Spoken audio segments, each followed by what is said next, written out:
प्रेत योनि में हैं, चूड़ैल बन गए हैं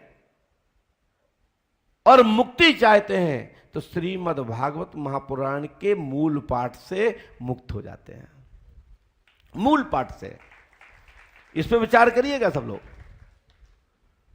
कथा बांचने वाले चीज द्वारा नहीं, जो संकल्पित मूल पाठ होता है, जो विद्वान विधिवत रूप से कर रहा है, उसके द्वारा जो 7 गांठ का जो धुंधकाली के नाम से जो कलश रखा जाता है, काला झंडा लगाया जाता है, उसके प्रतिदिन एक एक गुड़िया फूटता चला जाता है। 7वें दिन उसका कपाल फट जाता है और वो मुक्त हो जाता है। हम और आप लोग भी जब भी हम लोग संस्कार करने जाते हैं, जब तक नहीं आते उस स्थान से, जब तक उसके कपाल के फटने की, चटकने की हम लोग आवाज नहीं सुन लेते।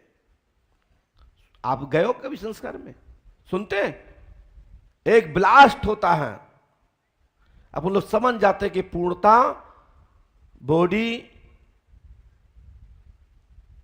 हो गई है और कपाल भी, क्योंकि कपाल बड़े मुश्किल में पकता है।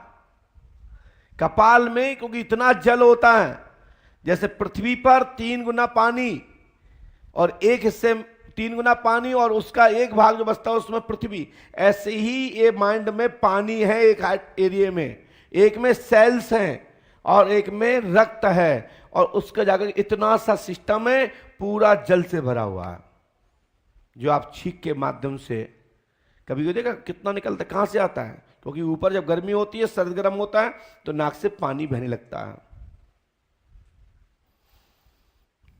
अनेक उसमें कई दुनिया है, जैसे अपने इतने ब्रह्मांड हैं, ऐसे ही सुषुप्त मांड, फलाने मांड, ढिकाने मांड, अनेक मांड हैं। इसमें बहुत सारे 10 सेल से निर्मित पूरा ये शरीर सिस्टम चलता है। तो आप लोगों से मैं कहना चाहता हूं, जो लक्ष्मी नारायण जी ने पूछा, मैंने उस पर समझाने का भलाई, उनका विषय तो बहुत छोटा था बोलना, लेकिन समझाने में उत्तर तो बड़ा होता ही है। और हमें लगता है कि आप लोगों को इससे कोई ज़रूरत भी नहीं थी, है ना। आपको तो ये ज़रूरत है पर्चा बन जाओ मैं घर जाऊं।